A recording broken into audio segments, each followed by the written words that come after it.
Então diz assim o Senhor, Evangelho de Lucas, capítulo 13, versículo 31. Naquela mesma hora, alguns fariseus vieram para dizer a Jesus: vá embora daqui, porque Herodes quer matá-lo.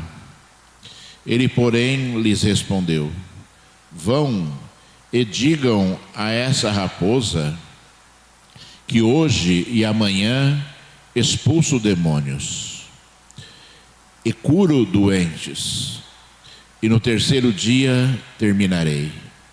Porém, preciso caminhar hoje, amanhã e depois, porque não se espera que um profeta morra fora de Jerusalém. Jerusalém, Jerusalém, você mata os profetas e apedreja os que lhes são enviados. Quantas vezes eu quis reunir os seus filhos, como a galinha ajunta os do seu próprio ninho, debaixo das suas asas, mas vocês não quiseram. Eis que a casa de vocês ficará deserta, e eu afirmo a vocês que não me verão mais, até que venham a dizer: bendito que vem em nome do Senhor. Aleluia, graças a Deus. Deus Todo-Poderoso, oh Deus fiel, Deus da verdade, Deus, Senhor, que cura e liberta, Senhor, conforme diz a tua palavra, Senhor. Deus santo, majestoso, fiel e verdadeiro, Senhor, chegou a hora, Senhor, de nós, Senhor, ministrarmos a tua palavra, Senhor, de nós falarmos de ti mais uma vez, Senhor, de nós nos alegrarmos com o teu poder, Senhor, com a tua graça, de nós sermos edificados por ti, Senhor. Então edifica-nos, Deus. Então fala conosco, Altíssimo. Então revela-te a tua igreja, a este povo. Revela-te, Senhor, a minha mente, ao meu coração. Revela-te, Senhor da glória, Pai, para que nós possamos mais e mais te conhecer, Senhor. Mais e mais, Senhor da glória, viver o teu poder e a tua graça, Senhor. Pai, em nome de Jesus, Senhor, eu te peço, Senhor, para a glória do teu nome, somente para a glória do teu nome, Senhor.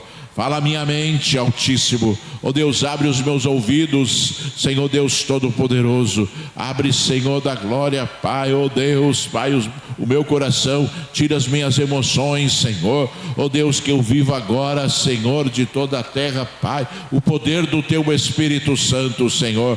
Porque tu sabes, Senhor, de toda a glória, Pai, ó Deus, que sem ti eu nada posso fazer, Senhor da glória. Tu sabes da minha incapacidade, Deus Todo-Poderoso. Labarro de candalaba, rixalabahaya suria, ricalamicandalaba subianda labalaba cheia, seclaba subia.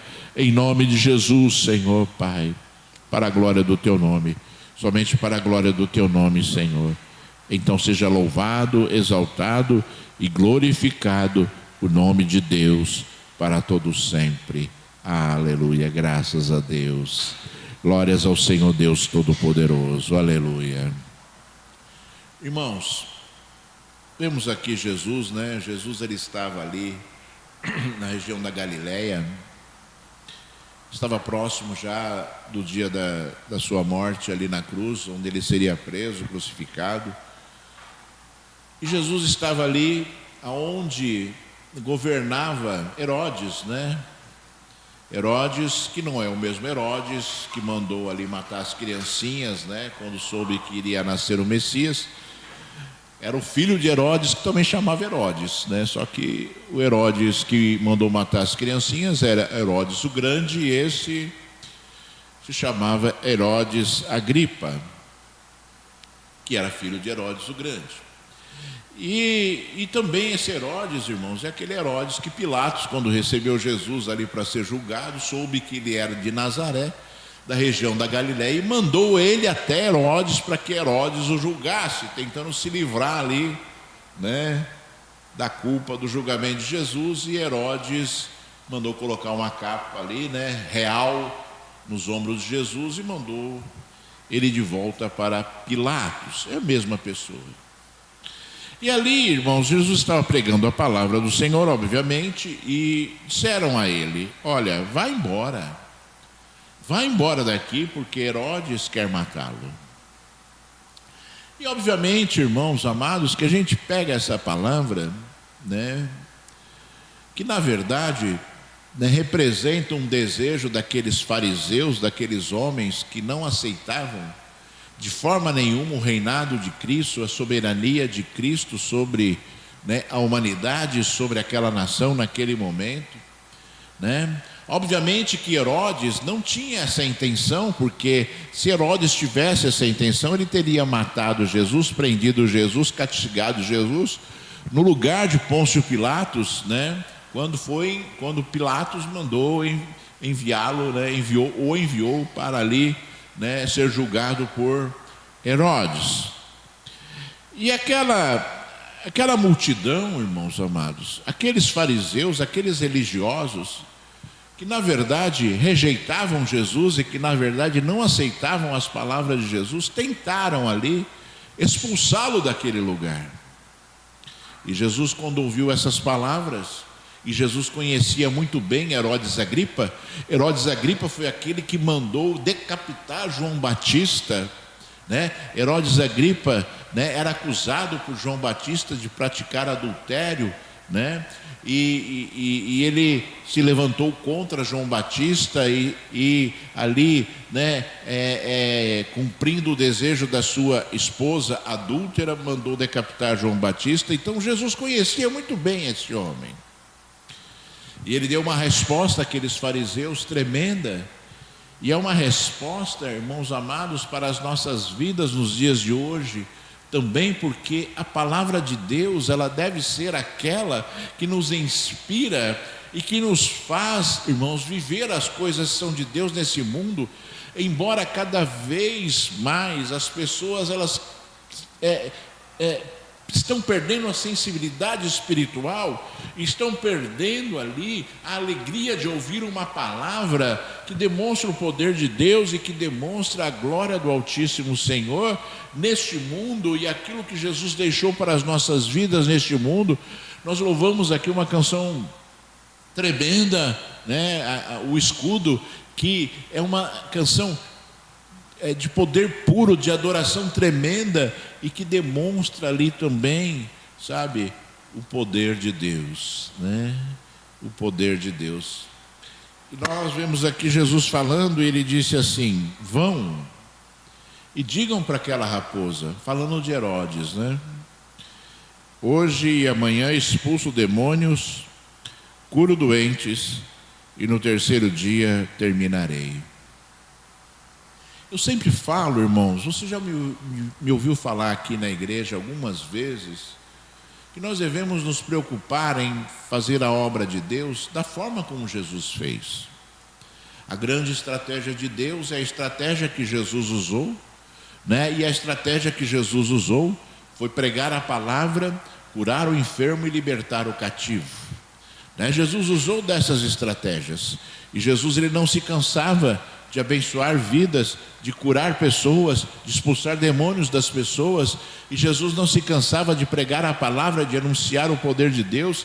E Jesus, através dessa palavra, estava confirmando tudo isso. E ele estava dizendo: hoje e amanhã, ou seja, naquele momento e depois daquele momento, ele expulsaria demônios e ele curaria os enfermos. Ou seja, ele continuaria ainda, né, expulsando demônios e curando os enfermos. Ou seja, esse é um desígnio de Deus, essa é uma obra de Jesus para as nossas vidas, essa é uma obra viva de Jesus para a sua igreja, né? Essa é uma obra que persiste, permanece de pé, permanece ativa no poder de Deus para as nossas vidas e no poder de Deus, né, para as vidas que um dia receberão, né, desse poder maravilhoso de curas, libertação, né? De curas, libertação. E hoje, né, eu falei aqui alguns dias atrás, hoje, né, esse poder reservado para nós, ele está tão escasso, né, irmãos? Hoje, né, você não vê claramente nas igrejas superlotadas e nas igrejas abarrotadas de gente, demônios se manifestando, ou você não vê ali curas miraculosas acontecendo, até porque, né, existe um contexto espiritual muito difícil para que essas coisas aconteçam, porque o pastor não conhece as ovelhas, porque o pastor não conversa com as ovelhas, porque não tem tempo, porque é muita gente, porque o pastor ele não consegue, né, ministrar o poder de Deus, porque simplesmente, né, ele não vive ali, né, momentos disponíveis para que aquilo possa acontecer no meio do rebanho que Deus estabeleceu para a sua vida, né? Mas nós, irmãos, você que está aqui hoje, você não pode perder de vista a essência das coisas que são de Deus. Você não pode perder de vista que um dia Deus pode te usar para orar por uma pessoa que está endemoninhada, né? Um dia Deus pode te usar para curar um enfermo, impondo as mãos sobre os enfermos, e uma dor, uma doença, né, um câncer, qualquer que seja aquilo que Deus deseja manifestar da sua glória em determinado momento, aconteça. E nós devemos fazer parte disso, e você deve fazer parte disso. Você não pode ignorar isso, e você não pode acreditar que você não tem autoridade de Deus para fazer isso, né? E nós começamos aqui falando a respeito de autoridade de Deus, né? Autoridade de Jesus, né? E Jesus, ele concedeu a nós o privilégio de sermos representantes dele neste mundo, para que a glória de Deus se manifeste nas vidas que estão ao nosso redor. Sabe, eu fico muito feliz algumas vezes, né, quando eu ouço uma pessoa falando: pastor, eu fui e orei por fulano, beltrano, ciclano, às vezes um parente, às vezes um irmão, às vezes um vizinho, qualquer que seja a pessoa. Pastor, eu fui lá e orar, porque as pessoas hoje, elas estão acostumadas a fazer assim, né? A pessoa, ela conversa com uma pessoa e Deus motiva aquela pessoa a falar a respeito de problemas dela, porque nós somos luz, e a luz, ela chama a atenção, e é como se nós fôssemos um ímã, e as pessoas vêm e começam a falar. E quantas vezes, irmãos, e quantas vezes a pessoa, ela fala assim, ouve falar, fala a respeito de Jesus para a pessoa, e fala assim, eu vou colocar o seu nome lá na igreja, para que nós oremos, durante as minhas orações eu vou orar por você, vou interceder por você e tal.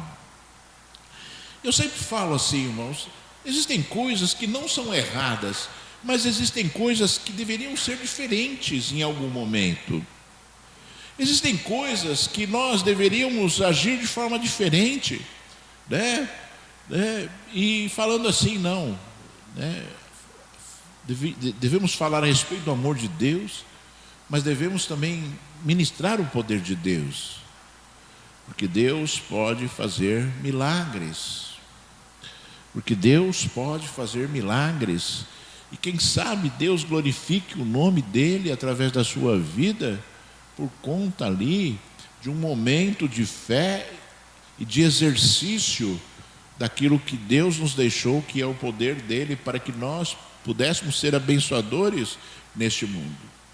E eu vou dizer para você assim, irmãos, Deus já me usou para curar inúmeras pessoas em orações que eram orações assim, muito simples, extremamente simples, sabe? Deus, ele muitas vezes, ele mostra o sobrenatural a nós, e a oportunidade de nós vivermos esse sobrenatural com diversos objetivos. Obviamente que o nome dele seja glorificado, né? Obviamente que o nome dele seja exaltado e que as pessoas sejam abençoadas por ele, mas Deus também quer aumentar a nossa fé, Deus também quer mostrar a nós que nós podemos, Deus quer também mostrar a nós que nós temos, né, esse poder e essa autoridade sobre as nossas vidas. Deus quer, sabe, que nós olhemos para nós e que nós, olhando a palavra de Deus, né, nos encontremos nela para vivermos aquilo que Ele tanto deseja. E é óbvio, irmãos amados, que eu já orei por muitas pessoas e, né, não percebi mudança nenhuma, né, durante a oração ou depois da oração, mas isso não compete a você entender. Isso não compete a você entender, porque se dependesse de nós, não existiria doente no mundo, né? Não existiriam pessoas doentes no mundo, porque se dependesse de nós, nós estaríamos orando, orando e orando e orando e orando e orando e não pararíamos de orar para que Deus manifestasse da sua glória em todo o tempo, em qualquer momento. Mas Deus, Ele não age desta forma. Deus, Ele conduz ali com sabedoria sempre, né, aquilo que Ele deseja fazer, né? E essa palavra, irmãos amados, porque se você olhar os evangelhos, você vai encontrar assim Jesus expulsando diversos demônios.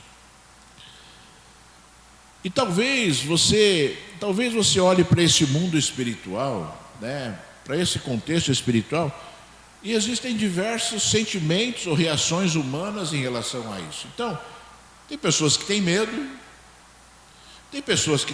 de uma manifestação demoníaca, tem pessoas que não acreditam nas manifestações demoníacas. Então tem pessoas, irmãos amados, que, tipo assim, né, eu sempre falo assim, que o caráter humano ele foi deturpado por Satanás. Então, né, não é possível que uma pessoa ela roube alguém e ela não esteja influenciada por um demônio ou por diversos demônios.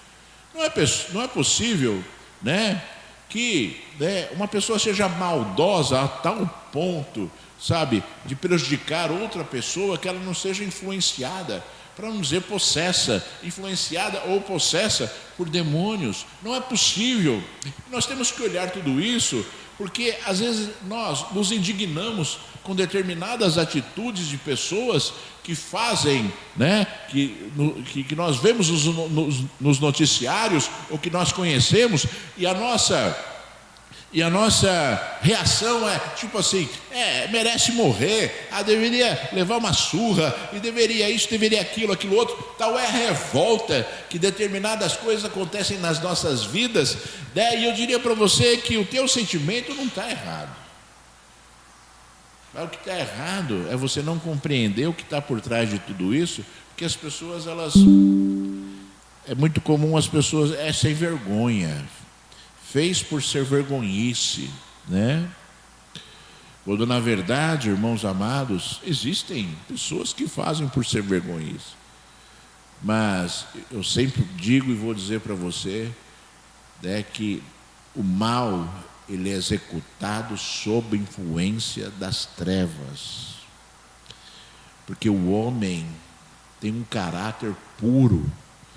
O homem, ele é parecido com Deus, né? Ele foi criado parecido com Deus, e Deus é perfeito, né? E Deus, ele assim, tem sentimentos maravilhosos e majestosos. E ao mesmo tempo, né, você já ouviu na palavra de Deus, Deus fala assim: eu odeio o pecado, né? Você já ouviu na palavra de Deus Ele dizendo assim que Ele tem ciúmes de nós? Você já ouviu na palavra de Deus, né, sentimentos que o homem tem, né, e que obviamente porque nós somos parecidos com Deus, né, mas que Deus controla e o homem não controla. O próprio Senhor Deus disse, né, que não se ponha o sol sobre a vossa ira, né? Ou seja, a gente pode se irar, mas que na virada do dia esse sentimento, que é um sentimento corrosivo, que ele seja controlado por nós, aí seja aliviado até, né, pelo poder da palavra de Deus, por nos lembrarmos de Deus e por buscarmos em Deus que esse sentimento corrosivo, não faça parte da nossa vida, né? Que esse sentimento corrosivo não domine a nossa vida, não domine a nossa vida, né? Se nós orarmos a palavra de Deus, você vai encontrar inúmeros alertas, né, a respeito, né, de como o homem deve se portar em relação aos seus sentimentos, em relação ao pecado. A própria Bíblia, ela diz e ensina, ela fala assim, que o pecado, né, em primeiro lugar, ele é concebido na mente, né? O pecado, ele nasce na mente do homem, né? E a Bíblia diz e ensina e fala, né, que se o homem não dominá-lo, né, esse pensamento e esse desejo, ele acaba gerando o pecado. Ou seja, maquinar o pecado na mente não é pecado, né? Porque o homem deve controlar esse sentimento, mas, né, deixar com que aquilo que foi maquinado na mente se cumpra, né, isso sim é danoso para o homem. Como você pode ver, irmãos, Deus, ele sempre falou assim, o homem consegue vencer, o homem consegue dominar o seu próprio instinto, o homem consegue dominar aquilo que tenta convencê-lo, né, a se afastar de Deus e a desobedecer a Deus. O homem consegue. O próprio Senhor Deus disse: não virá tentação maior do que vocês possam suportar, porque antes Deus enviará o socorro. Então o homem, ele deve ser doutrinado, né? Ele deve ser doutrinado. Doutrinado por quem? Por ele mesmo, baseado naquilo que Deus fala. Se nós não nos doutrinarmos, né? Se nós não examinarmos a nós mesmos e nos doutrinarmos, nós não vamos conseguir vencer, porque Satanás, ele tenta a todo momento nos convencer de que nós podemos fazer. E Deus diz que nós não podemos fazer. E muitas vezes, né, nós damos ouvidos à voz das trevas do diabo em detrimento da voz de Deus, em detrimento da voz do Senhor. E Jesus, irmãos, Jesus estava ali na Galileia, como eu falei, e falou essa palavra, confirmando aquilo que está acontecendo nos dias de hoje. Eu volto a dizer para você, porque, né, nós expulsamos demônios, nós curamos enfermos, e nós vamos alcançar a glória de Deus muito em breve, que é a salvação. Nós vamos seguir o ritual que Jesus citou ali, e falou assim: olha, pode falar para as trevas, pode falar para aquele que ameaça, pode falar para o destruidor, pode falar que eu expulso demônios e que eu curo os enfermos. Então você não precisa ter medo, mas você precisa ter fé. Você não precisa ter medo. Você não precisa ter medo das trevas. Você não precisa ter medo de ver pessoas, né, tentando a todo instante, a todo momento, te prejudicar ou te perseguir. Você não precisa ter medo disso, porque o nosso Deus é aquele, né, que nos prometeu tantas coisas na sua palavra, e nós temos que viver isso tudo para que nós possamos o quê? Né? Combater as trevas como Deus deseja, né? Quantas vezes Satanás, ele tenta intimidar os servos de Deus, né, para que tenham medo, ele faz ameaças, ele, né, se mostra valente e forte, né? Ele se mostra ali uma pessoa que é muito maior do que nós, mas na verdade, e a verdade a respeito disso é que nós temos autoridade de Jesus, e ele se submete a Jesus todas as vezes, e todas as vezes, e todas as vezes, né? E um diagnóstico, né, maravilhoso dessas situações que a gente vivencia, porque quando você começa a viver o mundo espiritual, irmãos, quando você começa a viver ali aquilo que Jesus falou, quando você começa, né, a incomodar as trevas, você vai viver esse mundo, né? Só que Satanás, ele te conhece também. Ele te conhece e sabe, né, a tua fé, e sabe a tua perseverança, e sabe ali, né, aquilo que já é alicerce na sua vida, e que ele pode falar, ele pode agir, ele pode fazer qualquer coisa, pode plantar bananeira na sua frente, pode rolar no chão, que não vai te convencer diferente daquilo que Deus falou, que não vai te convencer diferente daquilo que Deus falou. Já falei aqui, eu me lembro, né, que uma vez eu fui chamado para orar para uma pessoa que estava endemoniada numa casa, e a pessoa praticando coisas terríveis, e chegando lá, quando eu estava chegando, né, entrei com o carro na garagem assim, a pessoa endemoniada foi para o quarto. Foi para o quarto e eu cheguei lá e falei, cadê o homem?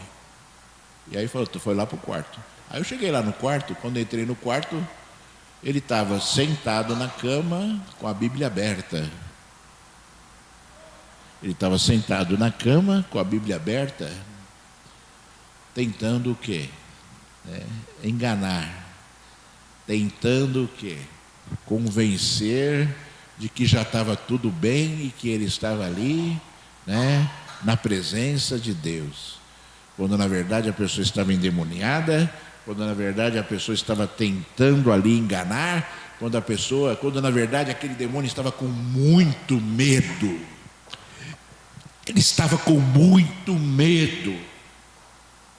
Por isso ele tentou ali, né, se esconder, para a glória do santo nome do Senhor.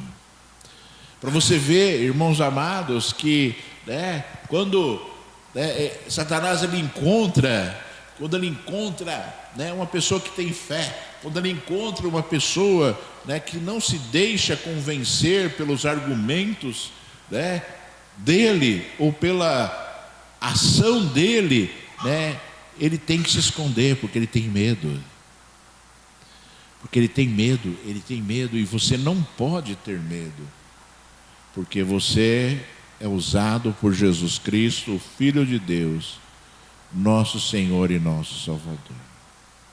Então que você tenha essa convicção no seu coração, e que você tenha a convicção também de que Deus pode te usar com imposição de mãos para você curar alguém, né? Não se limite a interceder pela pessoa, a interceder a Deus pela pessoa, não se limite, né, a fazer a obra de Deus dessa forma, porque algumas vezes Deus quer fazer milagres através da sua vida, né, para que o nome dele seja glorificado, né?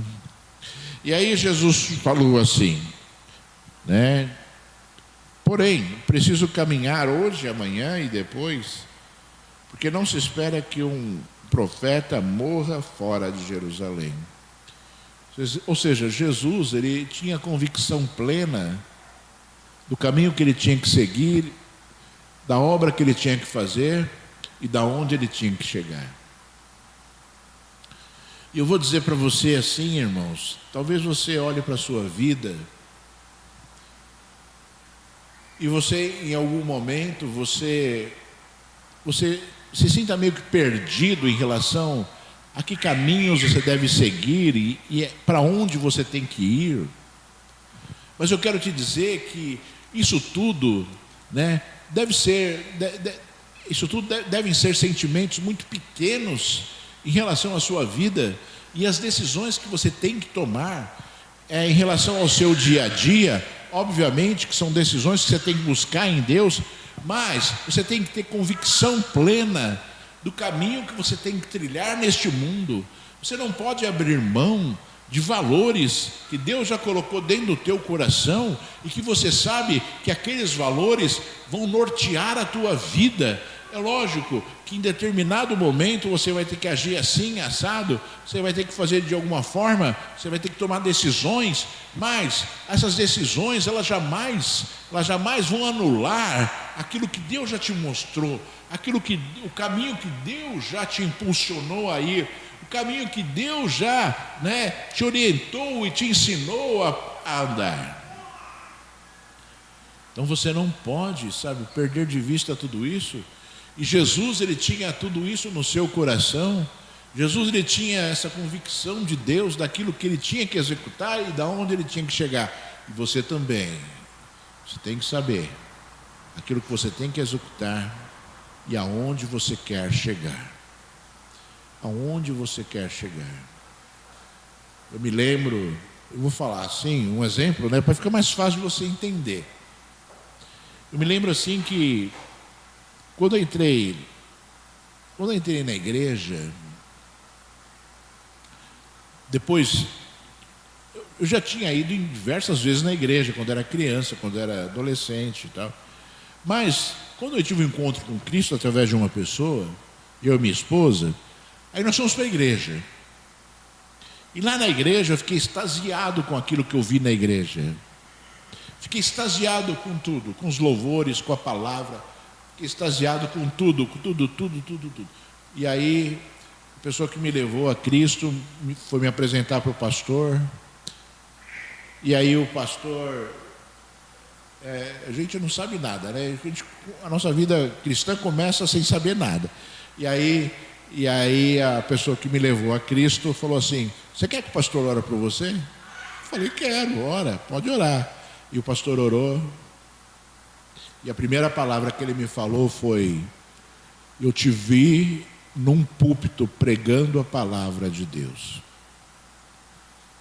Primeira vez que ele tinha me visto, e primeira vez que eu tinha entrado na igreja, e a primeira vez que eu tinha ouvido uma palavra profética a respeito de algo que eu não conhecia absolutamente, E eu vou dizer para os irmãos que a partir daquele momento nasceu um desejo no meu coração incontrolável, eu diria assim, incontrolável, de me aprofundar nas coisas que são de Deus. Obviamente que eu não tinha intenção, nos primeiros momentos de pregar a palavra, porque eu nem sabia o que era isso direito, mas eu tinha a intenção de conhecer a Deus e de buscar a Deus. Eu tinha a intenção de viver aquele momento que eu estava vivendo naquele instante, naquele dia, de uma forma intensa, e que aquele momento não se acabasse, que aquele momento pudesse perpetuar, que aquele momento pudesse ser algo assim constante na minha vida, E então já nasceu esse sentimento, então já nasceu coisas assim que eu nunca tinha vivenciado, que eu nunca tinha vivido, sentimentos que eu nunca tinha sentido, E esses sentimentos começaram o quê? A gerar frutos. Porque como nasceu o sentimento, e eu não era uma pessoa, que não tinha senso de raciocínio, ou uma pessoa que raciocinava como qualquer ser humano, Então eu sabia que para que aquilo acontecesse, eu deveria me esforçar. Eu deveria me preparar para que aquilo que eu sentia e que eu desejava pudesse fazer parte da minha vida naquele momento e naquele instante, E que eu sabia que era algo, que não iria acontecer de uma forma imediata. Por isso que eu falo, por que eu estou falando tudo isso, irmãos? Porque nós temos que cuidar, Nós temos que cuidar da nossa vida espiritual, e nós temos que zelar por aquilo que nós desejamos ser na vida com Deus. Então, se você deseja ser uma pessoa que é usada por Deus, então você precisa se preparar para isso. Se você quer ser uma pessoa, que você quer orar pelo enfermo, para que Deus cure o enfermo, você tem que buscar isso em Deus e se preparar para que isso aconteça. Não é se preparar de uma forma teórica, de uma forma, lendo livros, mas é se preparar espiritualmente, buscando a Deus, se esforçando nas coisas que são de Deus, para que Deus possa o quê? Usar você no poder do Espírito Santo, no poder de Jesus Cristo, na autoridade de Jesus deixada a nós. E é importante você saber disso, irmãos, porque se você olhar os grandes homens de Deus deste século, e do século passado também, você vai encontrar pessoas que eram pessoas tremendamente dedicadas à oração, tremendamente dedicadas ao conhecimento da palavra, ao estudo da palavra, que eram pessoas que, se você olhar para a vida espiritual delas, você vai, do jeito que elas agiam para construir a sua vida espiritual, você vai encontrar pessoas, que eram tremendamente zelosos pelas coisas que são de Deus. Porque nós, irmãos, existe uma tendência hoje em dia. Eu sempre falo das tendências hoje em dia, porque as tendências hoje em dia são demoníacas. As tendências da igreja hoje em dia são demoníacas, completamente demoníacas, porque as pessoas se contentam com a superficialidade, as pessoas se contentam a vir na igreja, uma ou duas vezes na semana, as pessoas se contentam, em orar 5 minutos, as pessoas se contentam, quando oram 5 minutos, as pessoas se contentam, em colocar um louvor na sua casa e acham que é suficiente para ter uma vida sadia em relação a Deus, para ter uma vida como Deus deseja que nós tenhamos. Deus quer que você ore e Ele fale contigo durante a sua oração. Deus não quer um monólogo que você ora e você não ouve a voz de Deus durante a sua oração. Deus não quer que seja desta forma. Deus não quer que você leia a Bíblia e Ele não fale contigo quando você leia a Bíblia. Deus quer fazer parte da sua vida ao ponto de você percebê-lo, de você senti-lo e de você ouvi-lo. Deus deseja que isso aconteça nas nossas vidas e na sua vida. Deus deseja que isso faça parte da sua história e que você viva essa história, para que Deus possa se manifestar a você. Eu não consigo compreender pessoas que acham coisas tão bonitas de Deus, o culto foi maravilhoso, quando eu oro de madrugada acontece isso, mas não faz isso constantemente. Se é tão bom, por que não faz isso? Se é tão bom, por que não realiza isso? Se é tão bom ler a Bíblia, por que não lê? Se é tão bom orar, por que não ora? Por quê? Porque na verdade, a pessoa ela está tendo um grande problema espiritual na sua própria vida, que é o quê? A pessoa ela não consegue ter uma vida constante em relação a Deus. E nós temos que ter uma vida constante em relação a Deus. Aí você fala assim: pastor, mas eu tenho que orar quantas horas por dia? Você não tem que orar horas por dia, coisa nenhuma. Você tem que fazer aquilo que Deus considera de você como suficiente. Deus é que tem que ser a medida. E Ele tem que dizer para você o que é suficiente para você. Se Ele quer que você ore de madrugada, Ele vai falar para você que Ele quer que você ore de madrugada. Se Ele quer que você fique na presença dEle 10, 15, 20 minutos, Ele vai falar para você. Se Ele quer que você leia a palavra todos os dias, Ele vai falar para você. O problema é que o homem ouve e não obedece. O problema é que o homem ouve e não dá bola, não liga para aquilo que Deus fala. O problema é que as pessoas, elas tratam Deus de forma terrível. né? Tratam Deus, sabe, de forma desprezível, né? Porque Deus tem tantos desejos para as nossas vidas e as pessoas cumprem pouquíssimos os desejos de Deus para a nossa vida. Porque não roubar, não matar, porque tudo isso, né, faz parte da lei, né? Faz parte da lei. Você não pode roubar, você não pode matar, porque faz parte da lei, tanto a lei dos homens como a lei de Deus, né? Isso, né, é algo natural para o ser humano, né? E Deus deseja que nós tenhamos momentos diferentes com Ele. Se você olhar as cartas do apóstolo Paulo,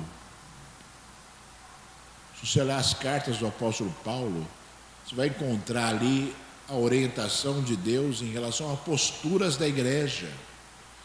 Porque Deus enviou as cartas às igrejas, a posturas da igreja, como nós devemos ser, como nós devemos agir, como nós devemos buscar a Deus, como nós devemos vencer a nós mesmos e assim vai.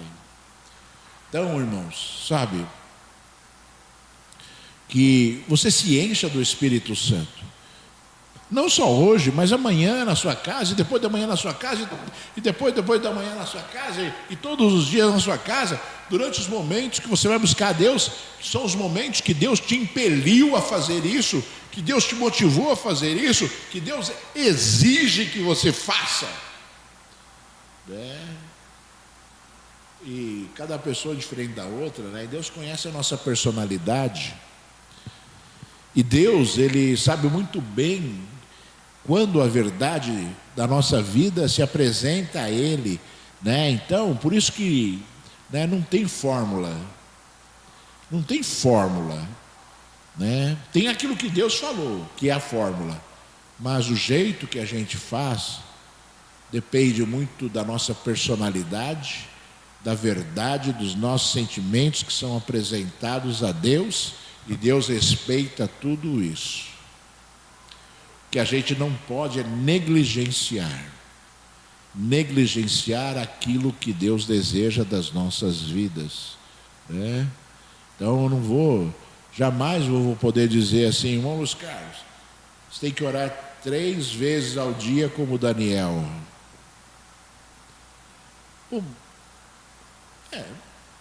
Daniel orava 3 vezes ao dia,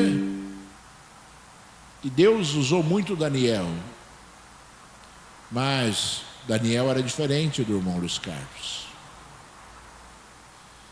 e a intensidade daquilo que um faz em relação ao outro, sabe, não é medido, né, por situações palpáveis, mas são medidos no mundo espiritual.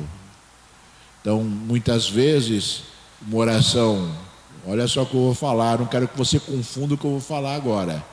Muitas vezes, uma oração de 5 minutos é muito mais eficiente do que uma oração de 3 horas. Muitas vezes. Mas por que, pastor? Porque muitas vezes a oração de 3 horas é uma oração extremamente teórica, é uma oração extremamente longe e distante de Deus, né? E a oração de 5 minutos foi uma oração intensa, verdadeira, e que Deus ouviu, né? Então, que nós estejamos nos educando, nos preparando e agindo segundo aquilo que Deus fala. Para nós encerrarmos, Jesus, e aqui é interessante porque, como eu falei, Jesus estava na Galileia, né? Mas esse trecho da palavra do Senhor que Lucas escreveu aqui, Jesus já estava entrando em Jerusalém. A gente pode perceber isso no Evangelho de Mateus, que tem o mesmo texto, né? Quando Jesus chegou perto de Jerusalém, ele olhou para a cidade santa. Ele viu as muralhas da cidade e ele disse: Jerusalém, Jerusalém, você mata os profetas e apedreja os que lhes são enviados. Quantas vezes eu quis reunir os seus filhos como a galinha ajunta os do seu próprio ninho debaixo das suas asas, mas vocês não quiseram. Isso é um lamento, irmãos. Essa palavra de Jesus é um lamento. Um lamento por aquilo que Jesus tinha intenção de fazer e da rejeição daquilo que, né, o povo judeu fez em relação àquilo que ele desejava fazer. Quando Jesus fala que ele queria colocar, né, o povo de Deus ali, os filhos de Jerusalém, né, conforme ele diz aqui, os filhos de Israel, debaixo das suas asas, e eles não quiseram, né? Na verdade, eles estavam rejeitando tudo de Deus, a proteção, a guarda, o calor, sabe? Estavam rejeitando tudo ali que Deus tinha a oferecer para as suas vidas. E era um lamento, porque Deus ofereceu, porque Jesus ofereceu isso. Jesus ofereceu que nós estivéssemos debaixo das asas dele. Jesus ofereceu a proteção dele. Jesus ofereceu a guarda dele. Jesus ofereceu, sabe, o aquecimento, né, de uma mãe em relação ao seu filho. Tudo aquilo que nós necessitamos, ele ofereceu. E ele lamentava porque as pessoas, né, haviam rejeitado. Então você imagina assim, né? Vou falar para você assim. Você imagina assim. Vou usar o mão nos carros de novo ali, né? Já usei um pouquinho, vou usar e continuar usando, né? Imagina a mão nos carros. Deus chegar para você assim e falar para você assim: meu filho, eu quero te proteger. Meu filho, eu quero cuidar da sua vida. Meu filho, eu quero te guiar pelos caminhos que você deve ir. Meu filho, eu quero te sustentar, te aquecer, né? Se Deus fizesse isso, possivelmente o irmão faria assim, falaria assim, né? Isso, Senhor, eu quero tudo isso. Foi o que Jesus fez conosco. Jesus nos ofereceu tudo isso. Mas tem pessoas que estão querendo não viver tudo isso. Porque para viver debaixo das asas do Senhor, é necessário que nós nos submetamos ao Senhor.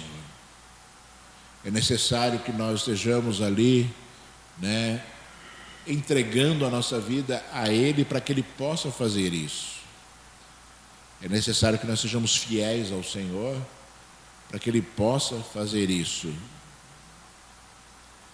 Salmo 91 começa, né? Aquele que habita no esconderijo do Senhor, diz ao Senhor. Aquele que descansa à sombra do Senhor, diz ao Senhor. Então, existe um contexto espiritual de proximidade que Deus deseja para as nossas vidas neste mundo, para que nós possamos viver as coisas grandes de Deus neste mundo e no mundo vindouro, né? Eu vou dizer para você hoje aqui, eu vou te desafiar hoje aqui. Eu vou te desafiar hoje aqui. Quando alguém pedir para você orar, ore por isso, irmão. Ore por ela com imposição de mãos. Ore por essa pessoa com imposição de mãos. Ministre o poder de Deus. Não deixe a vida sair dali sem que você faça essa obra, né? Não deixe isso acontecer, né?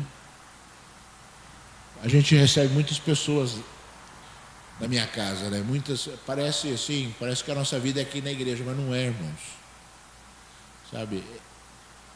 Quase toda semana tem pessoas que pedem para ir em casa, para falar, para conversar, né? Para receber oração, para receber orientação. E algumas vezes a Rosana me falou assim: pô, a pessoa veio aqui, conversou com você, né? Você deu orientação, mas você não orou por ela. Aí normalmente eu falo assim, eu não orei por ela porque ela não pediu para eu orar por ela. Eu vou interceder por ela, mas eu não orei por ela porque ela não pediu para eu orar por ela. E eu sei que isso é extremamente questionável, mas, irmãos amados, a gente vive tanto, as coisas são de Deus, a gente vive tanto, sabe, a gente vive com tanta intensidade, né, as coisas são de Deus nas pessoas, que a gente acaba aprendendo algumas coisas, né?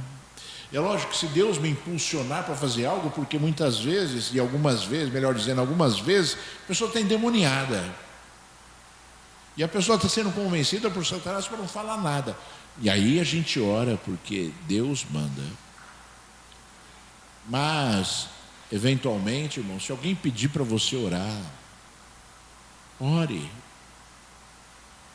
Sabe? Procure um lugar onde você possa fazer isso, se você puder. Ore. Já vi pessoas orando por outras na rua. Ore. Já orei por pessoas no meu trabalho. Obviamente, né, não no meio de uma multidão, mas que a gente deve também saber separar as coisas no trabalho. Que nós sejamos, sabe, se movendo segundo o poder daquilo que Jesus deixou, né? Segundo o poder daquilo que Jesus fez. E eu sempre falo assim, que a nossa grande ajuda para as pessoas é pregar o Evangelho e orar. Essa é a nossa grande ajuda. Porque isso resolve uma vida inteira da pessoa. Talvez você esteja preocupado em dar alimento, né, em suprir uma necessidade, pagar uma conta. Não que você não possa fazer isso, mas, sabe, às vezes e muitas vezes a pessoa precisa de um direcionamento que ela não tem. E o direcionamento é a palavra de Deus e a oração. Para que Deus possa curar, para que Deus possa expulsar o demônio. E fazermos a obra como Jesus mandou, como Jesus falou. Eu vou orar por você agora. Eu gostaria que você, aonde você está, que você se predispusesse, sabe? Obrigado. Você se predispusesse a agir segundo, né, esse desafio que eu fiz aí, né? Segundo esse desafio que nós falamos aqui. Porque Deus vai te honrar. Porque Deus vai te honrar. Porque Deus vai te honrar. Às vezes a gente pensa assim, não, mas eu vou orar por fulano, beltrano. Algumas vezes são parentes seus, irmãos, que você tem intimidade, você pode fazer. Algumas vezes são parentes seus. E você, sabe, pode fazer com muita facilidade. Mas mesmo assim você não faz, né? Então vamos orar em nome de Jesus. Filho de Deus, meu Senhor, Deus Todo-Poderoso, Deus de Abraão, Deus de Isaac, Deus de Jacó, Deus que tem cuidado de nós, Deus que tem preparado este dia para que, Senhor, de toda a terra, Pai, alcançássemos aquilo que é teu, Senhor. Eis o teu povo, eis a tua igreja, eis as pessoas, Senhor, que deverão ser usadas por ti, Senhor, que serão usadas por ti, Senhor Deus Todo-Poderoso. Eis a igreja que tem unção, eis a igreja que tem o poder à nossa disposição. Eis a igreja que tem, Senhor, de toda a terra, Pai, a tua promessa maravilhosa, Senhor. Então, Senhor Deus Todo-Poderoso, manifesta-te, Senhor. Tira o medo, a covardia, Senhor. Manifesta-te, Senhor. Tira, Senhor, da glória, Pai Santo, o comodismo, Senhor. Tira, Senhor, porque Tu és Deus. Tu és Deus poderoso e fiel. Tira porque Tu és Deus santo, majestoso, verdadeiro. Tira porque Tu és Deus que faz todas as coisas, Senhor. Deus Todo-Poderoso, Labarrou de Camba, Labasubia e Alabacheias, Riberica, Labasubianda, Labalabacheias. Usa, Senhor, estas vidas no poder do Teu Espírito, Senhor. Dá ousadia santa, Senhor, ousadia que vem de Ti, ousadia que vem do Teu Espírito, Senhor. Usa, Senhor. Usa, Senhor, de toda a terra, Pai, com poder e autoridade, Senhor, para que o Teu nome seja glorificado, Senhor. Que o Teu óleo precioso seja derramado hoje, Senhor, e que hajam grandes transformações aqui nesta manhã, Senhor. Eu oro em nome de Jesus Altíssimo. Aleluia, graças a Deus. Deus seja louvado. Aleluia, graças a Deus.